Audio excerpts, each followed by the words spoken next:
The families of remaining hostages, the deceased hostages, say that Hamas is reneging on the deal already. It's trying to kind of wring every last bit of suffering out of the Israeli people that it can, won't hand over all of the remains. What can Israel do at this point to retaliate? I think that everybody should keep in mind that there was a deal that was supposed to be a global, total deal. It was supposed to be from the beginning to end, the return of all of the hostages, the disarming of Hamas, and the removal of them as leadership within the Gaza Strip. That was then very swiftly cut into two. The second phase is really inclusive, in my opinion, now of the return of the remaining dead hostages, although it shouldn't be. I think that Israel and Israelis need to prepare themselves to the fact that there may be ongoing fighting, that actually we don't know peace with Gaza. We're not going to know peace with Gaza until Hamas fully disarms. It's not going to do that. And until Hamas really ceases to be in leadership inside the Gaza Strip, which I find difficult to believe will come about. Time will tell. But in terms of the hostages and their return, quite frankly, I think we do have to be prepared to continue the fight for that return. And there are teams and units that are set up to and are dedicated for the repatriation of the remains of these hostages, and I'm hopeful that'll come about as quickly as possible. And discussions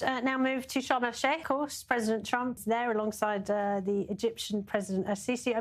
What will be discussed in Sharm el-Sheikh, and does it bear any relation to the reality on the ground in Gaza? I think that there's now, what we've seen so far is complete dismantling of what people said was Yahya Sinwar's vision. They say that Sinwar, in part, launched the October 7th massacre in order to bring about a complete end and the destruction of the Abraham Accords and the addition of other countries to those accords, specifically Saudi Arabia at that time. And there were many people who looked on as the deterioration of Israel's image abroad continued to intensify and to grow and said Sinwar's image and vision is coming about. And actually what we're seeing is the exact opposite of that. It's being completely destroyed. Israel seems to be poised to have normalization agreements with additional states. We don't know when, but it does seem likely that that will come about. And again, it's testament not only to President Trump's backing of Israel, to the victory over Hamas, which we have definitely had, not the complete elimination of them, but the victory nonetheless, and also to Prime Minister Netanyahu's leadership, which should not really be disputed. I don't think any of his critics would have been able to withstand the pressures that he has withstood.